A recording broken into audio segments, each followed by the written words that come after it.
Hello everyone, it's been a while. As for what I've been up to, I actually just got back from a trip right here in Wisconsin. Now, I've always been a little disappointed about the lack of riding options here, so when I heard about this trail, I got my hopes up. Some states have backwoods discovery routes, or BDRs.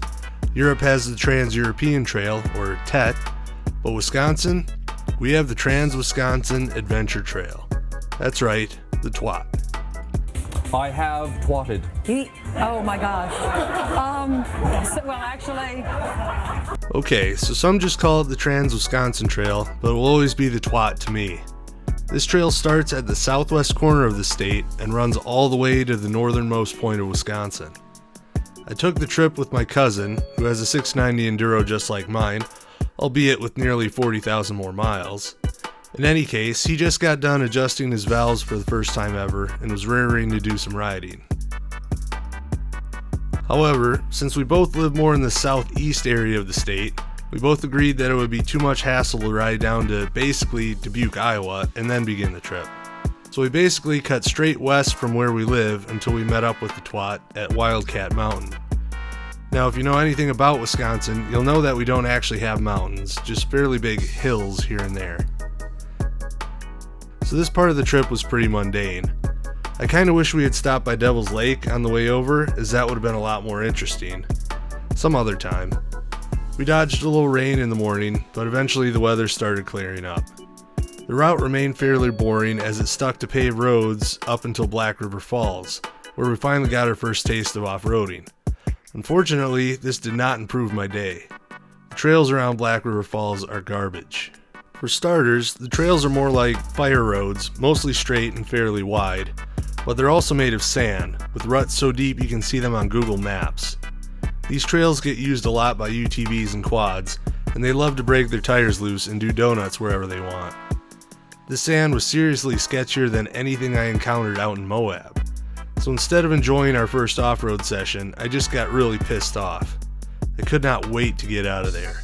Eventually the trails became more solid, but then we came to a section of long, straight gravel roads surrounded by farmland. Easy, but boring again. It wasn't until late afternoon to evening that we finally came across some decent trails. They were ATV trails, but fairly well maintained. Of course, they still had plenty of ruts and potholes filled with water, but I finally had a good reason to use my 360 camera. Unfortunately, I think the trails were a little too violent for it. The gimbal would start to lose its axis, and then the camera would just shut off. Regardless, this section was fun. It would probably have been even more enjoyable if it wasn't at the end of the day. I was pretty sore from riding the last 7 hours or so, and we also needed to find a campsite. Thankfully, there was a small campground at the end of the trails, and we made it with plenty of time to set up camp. Now, camping is never my first choice when it comes to overnighting, but I was willing to give it a try. My cousin brought a Katoma bed net system, but when he shared this video before the trip, I had my doubts. I'll go ahead and scoot down to the bottom here.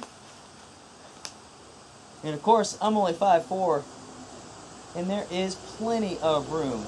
I'm 6'6", or 78 inches overall.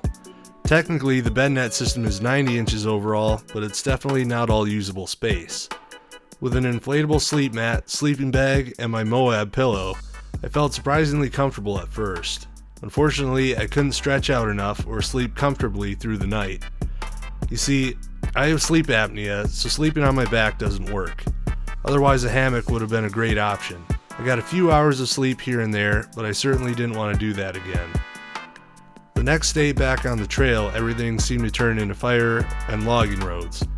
We had moved pretty fast this way, but there wasn't much to see except for a fire tower shortly after we began.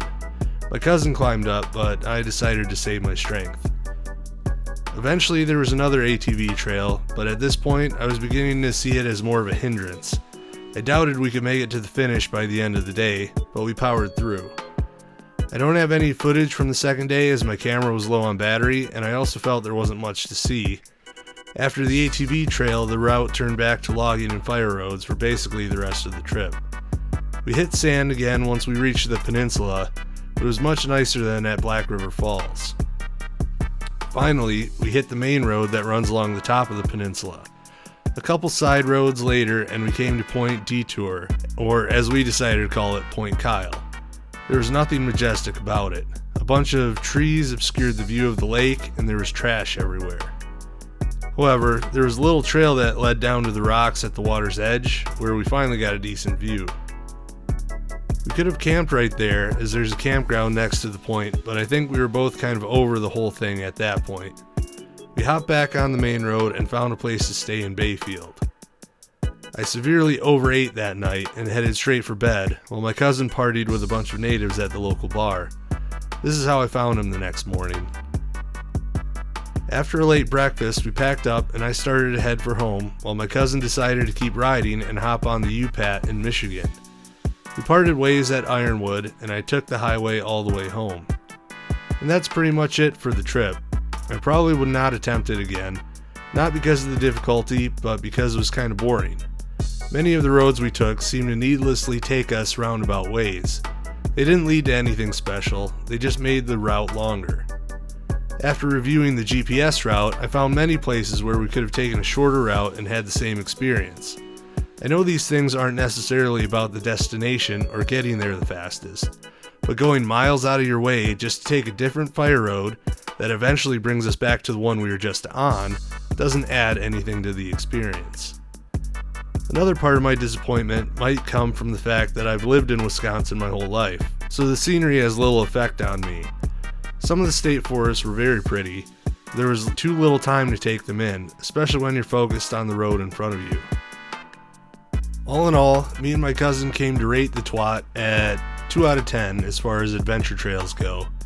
I mean, we're pitting it against things like the Colorado and Utah BDRs. Perhaps the southern portion is a little more interesting, but the middle third of the state is just too annoying for me. And the upper portion was just kind of boring with all the fire roads and stuff. Maybe if there were more ATV trails along the way, that would be something, but they were too few and far between. Anyways, let me know if you've ever ridden the Twat and what your thoughts are on it, or if you have any other recommendations for me.